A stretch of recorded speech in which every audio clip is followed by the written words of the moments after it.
ప్రభుత్వం తీసుకొచ్చినటువంటి మహాలక్ష్మి పథకం నేటికి కరెక్ట్గా 10 days కావస్తా ఉంది. ఆ పథకం వల్ల యావత్తు మహిళా లోకం 100% మహాలక్ష్మి పథకం కింద ఉచిత బస్సు ప్రయాణ సౌకర్యాన్ని ప్రతి ఒక్కరు సపోర్ట్ చేస్తూ ఉన్నారు. కాకపోతే మరోపక్క ఆటో వాలా, క్యాబ్ వాలా అదే స్థాయిలో మహాలక్ష్మి పథకాన్ని తీవ్రంగా వ్యతిరేకిస్తున్నారు. సో దీనికి సంబంధించి JSW టీవీ, జై స్వరాజ్య వరల్డ్ టీవీ సౌజన్యంతో స్టార్టింగ్ డే మొదలు పెడితే ఈ రోజు వరకు కూడా కంటిన్యూస్ గా కవరేజ్ ఇస్తూ వీరి యొక్క సమస్యలు తెలంగాణ కాంగ్రెస్ ప్రభుత్వం దృష్టికి తీసుకువెళ్లే ప్రయత్నంలో మనం ఎప్పుడూ ముందంజలో ఉన్నాము. దాంట్లో భాగంగా ఈ రోజు మనము కాజీపేట మెయిన్ చౌరస్తాలో ఉన్నాం. క్యాబ్ వాలా వివిధ డ్రైవర్ సంఘాల నాయకులు మనతో ఉన్నారు. వారి యొక్క అభిప్రాయం అడిగి చేసుకున్నాం. మహాలక్ష్మి పథకంతో ఫస్ట్ మా ఉపాధి హామీ అనేది దెబ్బతిన్నది.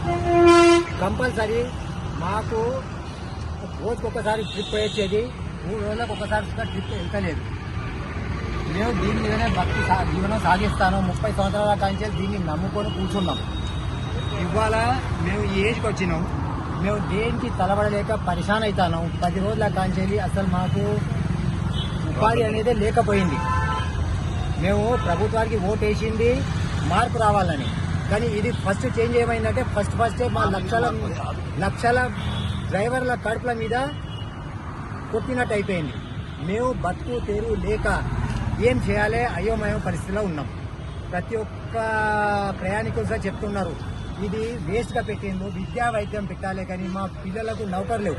మేము డ్రైవర్లం చేసి మా పిల్లలు పెద్దగా అయింది, వాళ్ళకి నౌకర్లు లేవు. ఇది ఫ్రీ పెట్టుకొని వాళ్ళు ఫ్రీగా తిరుగుతాను, కానీ మా పిల్లలకు నౌకరు ఇవ్వాలి. మా పిల్లలకు ఆరోగ్యం బాగాలేకపోతే విద్యా వైద్యం 2 ఇవ్వాలి, కానీ మీరు ఇది ఇవ్వకుండా ఫ్రీగా బస్సులో తిరిగంటే వాళ్ళు ఎంజాయ్గా పోయి తిరిగేస్తాను. వాళ్ళ రియాక్షన్ ఏమున్నదంటే ఎందుకు పెట్టింది గవర్నమెంట్ అని పబ్లికే అంటూ ఉన్నారు. కానీ గవర్నమెంట్ 10 రోజులైనా దాని మీద ఏం చర్య తీసుకుంటలేదు. ఏంటంటే మా మేనిఫెస్టో ఈ మేనిఫెస్టోని తీసి మేము ఓట్లు వేయలే. ప్రభుత్వం చేంజ్ కావాలని ఓట్లు వేసినాం, కానీ ప్రభుత్వం చేంజ్ అయితే మా బతుకులు మారుతాయి అనుకున్నాం. మా బతుకులు మారలే.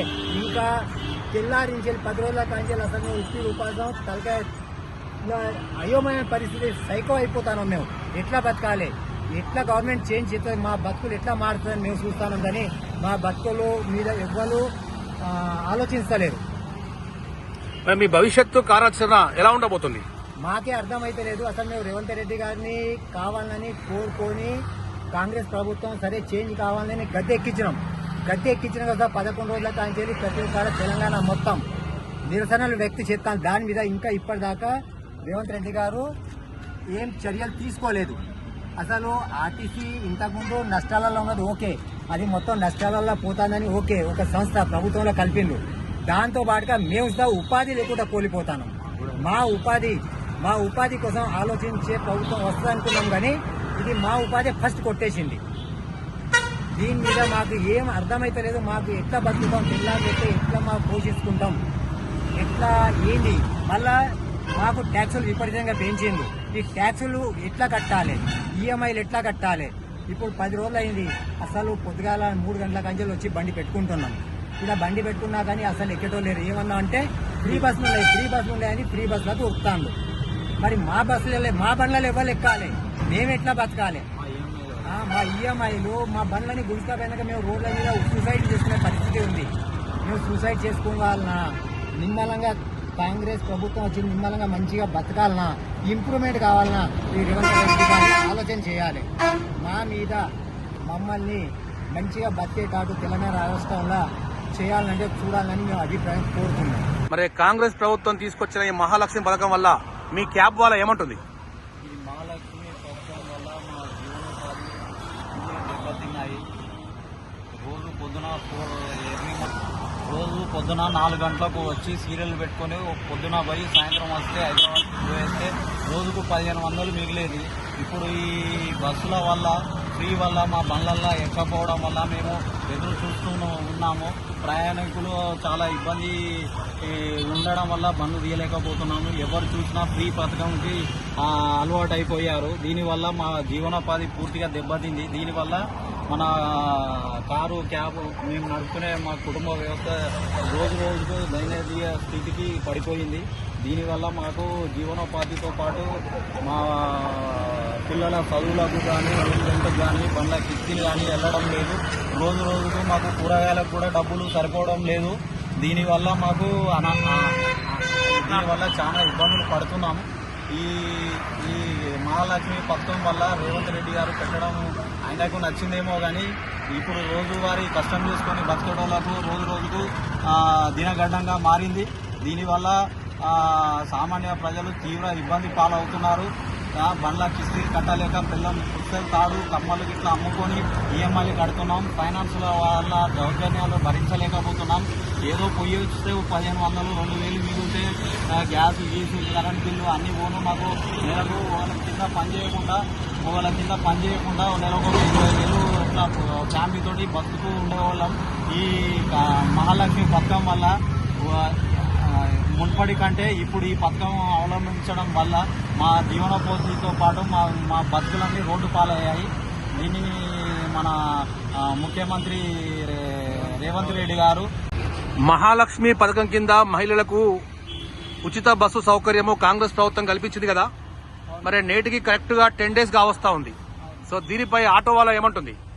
సార్, మీడియాకు సీఎం రేవంత్ రెడ్డికి ముఖ్యమంత్రి చేసేది ఏమనగా, కాంగ్రెస్ పార్టీ అంటే దళిత వర్గాల పార్టీ, పేదల పార్టీకి చెందిన పార్టీ అని ప్రభుత్వం మారాలని మా ఆటో డ్రైవర్లు నేను కూడా కాంగ్రెస్ పార్టీ తరఫున ఒక 100 ఓట్లు నేను వేయించినాను. కానీ ఈరోజు మా ఆటో వాళ్ళకే కడుపు తిప్పలైపోతుంది. ఈ ఉచిత బస్సు సౌకర్యం పెట్టి ఆటో వాళ్ళము ఈ రోజు వరకు రాత్రి 4 గంటలకు నేను ఆటో పెట్టుకొని వచ్చిన 100 రూపాయలు కూడా చేయలేకపోయినా. ఈ ఆటో మీదనే జీవనోపాధి మాకు వెళ్తుంది. ఈ ఆటో మీదనే మేము బ్రతకగలుగుతాం. ఈ ఆటోను నమ్ముకొని కొన్ని చిట్టులు కూడా వేసుకున్నాం. స్కూల్ పిల్లలను చదివిస్తున్నాం. ఈ ఉచిత బస్సు ప్రయాణం చేయబట్టి, మహాలక్ష్మి చేయబట్టి, ఈ ఉచిత ప్రయాణ సౌకర్యాలు పెట్టిన నౌకరీ గల్లోళ్ళు ఎంతమంది, నౌకరు లేని వాళ్ళు ఎంతమంది, ఇది ఏమి తెలియకుండానే తనకి ఇష్టం వచ్చినట్టు పెట్టిన రేవంత్ రెడ్డి ముఖ్యమంత్రి గారు మా ఆటో డ్రైవర్లు, మా క్యాబ్ మాత్రం చాలా హర్షం వ్యక్తం చేస్తున్నాం. మీరు మాత్రం మా క్యాబ్ గురించి అయినా మా ఆటో డ్రైవర్ల గురించి అయినా తగిన ఆలోచించి సమయోచితమైన ఆలోచించి మా క్యాబ్కే కానీ మా ఆటో వాళ్ళకే కానీ తగిన నిర్ణయం తీసుకోగలరని ఒక డ్రైవర్గా నేను మనవి చేస్తున్నాను. కాంగ్రెస్ ప్రభుత్వం తీసుకొచ్చినటువంటి మహాలక్ష్మి పథకాన్ని వరంగల్ ఉమ్మడి జిల్లాల వ్యాప్తంగా మరియు తెలంగాణ రాష్ట్ర వ్యాప్తంగా ఆటో వాళ్ళ, క్యాబ్ వాళ్ళ పూర్తి స్థాయిలో వ్యతిరేకిస్తూ ఉన్నారు. ఇవాళకి దాదాపు 10వ రోజు నడుస్తా ఉంది. అయినప్పటికీ కూడా కాంగ్రెస్ పార్టీ తరఫున ఎలాంటి వాగ్దానం కానీ ఎలాంటి ఒక ఉపశమనం అనేది రాలేదని చెప్పి ఇటు ఆటో వాళ్ళ, ఇటు క్యాబ్ వాళ్ళ వారి యొక్క ఆవేదన వ్యక్తపరుస్తూ ఉన్నారు. సో దీని విషయము మాట్లాడడానికి మనతో చాలా మంది ఆటో వాళ్ళ ఉన్నారు. వారి యొక్క అభిప్రాయం అనేది తెలుసుకుందాం. సో నమస్తే అండి. మరి మహాలక్ష్మి పథకం వల్ల ఆటో వాళ్ళ ఈ రోజు చాలా అంటే చాలా బాధపడుతున్నారు. సో దీనిపై మీరు ఏమంటారు? మహాలక్ష్మి పథకం వల్ల స్త్రీలకు మేలు జరిగిందని మా ఆటో డ్రైవర్లకు చాలా ఇబ్బందులు పడుతున్నాం మేము. ఒకరోజు కిరాయిలు చేయాలన్నా కూడా పొద్దున సాయంత్రం వరకు వేచి ఉండవలసి వస్తుంది. కిరాయిలు లేకుండా ఆటోలు ఇక్కడ పెట్టుకొని ఉండడం జరుగుతుంది. రోజు పొద్దున 500 600 డీజిల్ పోసుకొని 300 400 చేసి ఇంటికి పట్టుకొని పోయడం. ఇప్పుడు అలాంటివి కూడా ఏమీ గత్యంతరం లేకుండా నిరాశ్రలాసుల్లాగా ఇంకా మేము ఈ ఆటోలను పట్టుకొని ఇక్కడ ఉంటున్నాం. వాళ్ళ ప్రజాసేవలో కూడా మార్గంగా మేము కూడా చేస్తున్నాం. కానీ మాకు ఏ ప్రభుత్వం వచ్చినా కూడా మాకు ఎలాంటి ఇంప్లిమెంట్స్ కానీ మాకేం క్రియేట్ చేయలే. ఇప్పుడు ఏమైనా ఫ్యాక్టరీలు పెట్టండి, ఏమైనా ఫార్మసీ కంపెనీలు ఏమైనా తీసుకొచ్చి పెట్టండి. మీరు ఈ ఉచితాలు ఎందుకు? ఉచితాలు పెట్టడం వల్ల ప్రజల మీద ఇంకా భారం మొత్తం తప్పించి మీరు చేసింది ఏం లేదు. ప్రతి ఒక్కరికి తెలియకపోయి ఏంటంటే ఉచితాలు పెట్టకండి, ఏమైనా ఉంటే ఇంప్లిమెంట్ చేయండి. లేనోళ్ళు మా తరం కాకుండా ముందు తరాల వాళ్ళకు మేలు జరుగుతుంది. ఈ ఉచితాలు అనేది రద్దు చేసి ప్రతి సామాన్యునికి మీరు లబ్ధి చేకూర్చే విధంగా మీరు ప్రయత్నించమని మేము వేడుకుంటున్నాం. ఆటో డ్రైవర్లు పొద్దనక వాననక ఎండనక చలనక మేము ఆటోలు నడుపుకుంటా కంటి మీద కునుకు లేకుండా మేము ప్రతి ఒక్క ప్రయాకుల్ని వాళ్ళ గమ్యస్థానాలకు మేము చేరేస్తున్నాం. అలాంటి మా తరపున మాత్రం ఈ మహాలక్ష్మి పథకం ద్వారా ఈ గవర్నమెంట్ ఇట్లా చేయడం పద్ధతి కాదు. ఇంత ఇంప్లిమెంట్ ఆర్టిస్ట్ వాళ్ళకి ఎక్కడ ఉండాలి ఇస్తారు వీళ్ళు? ఏ రకంగా ఇస్తారు చెప్పండి? వాళ్ళ శాలరీ ఏ రకంగా ఇస్తారు మీరు? 40 లక్షలు 60 లక్షలు ఆదాయం వస్తుంది అంటున్నారు కదా, ఏ నుండి వస్తుంది వాళ్ళకు? నీకు పొద్దున్న సాయంత్రం వరకు 14,000 ఒక బస్సు తరఫున 14,000 రూపాయలు వస్తాయి. అలా డీజిల్ పోను, వాళ్ళ ఖర్చులో పోను, వాళ్ళ ఇంప్లిమెంట్ అనేది కరెక్ట్. అలా రిక్రూట్మెంట్ ఆర్టిస్టులో కూడా లేదు. ప్రతి ఒక్క బస్సు ట్రాప్ వ్యవస్థలో ఉన్నది. దాని ద్వారా ప్రజలు కూడా చాలా మంది వేట్లతోని ఆడ బస్సుల కొనడానికి వెయిట్ చేయవలసి వస్తుంది. వరంగల్లో ఉన్న 3,960 బస్సులు స్టాప్ లో ఉన్నాయి. అవి బోను ఇంకా ఏం ఇంప్లిమెంట్ చేస్తాం వల్ల వాళ్ళు ఏజ్ మీద పడ్డది. వాళ్ళ దాంట్లో ఎవరైనా కొత్త రిక్రూట్మెంట్ చేసిన ఆర్టిస్టులల్లా ఏం చేయలే. ఏ దాంట్లో కూడా ఏమి ఇంప్లిమెంట్ చేస్తలేరు. కాబట్టి మేము ఒక్కటే వినియోగించుకుంటాను, ఆటో డ్రైవర్లు మాత్రం మస్తు దీనంగా ఉన్నారు. వారు పొద్దున లేచి సాయంత్రం వరకు వచ్చే వరకు కూడా వాళ్ళ ఇంటికి ఒక 500 కానీ 400 కానీ తీసుకుపోయే ప్రసక్తి లేదు. కాబట్టి దీన్ని విరమించుకొని మీరు గవర్నమెంట్ ఏమైనా సబ్సిడీ అండి, టికెట్ల సబ్సిడీ అండి, ఉన్న రేట్ల టికెట్ల సబ్సిడీ అండి, సబ్సిడీ ఇచ్చి వాళ్ళను ముందుకెళ్ళండి. ఇతరులు కూడా చాలా మంది ఆధారపడ్డారు. ప్రతి 3 లక్షల మందికి పైగా ఆటోలు ఉన్నారు వరంగల్ జిల్లాలో.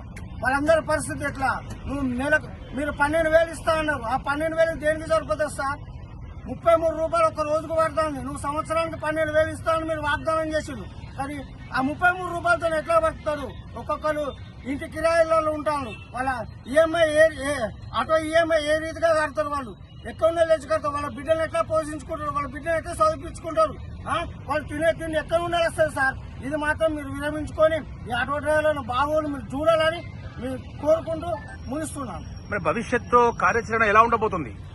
భవిష్యత్తు కార్యాచరణ ఒకవేళ ఆర్టీసీని ఇదే విధంగా ఉంటే మా బతుకులన్నీ ఆగమై రోడ్ల మీదకి వచ్చి ధర్నాలు చేయడం మాత్రం జరుగుతుంది. ఆ తర్వాత కూడా ప్రభుత్వానికి నష్టం వస్తుంది. మహాలక్ష్మి పథకం వెంటనే, మహాలక్ష్మి పథకం వెంటనే.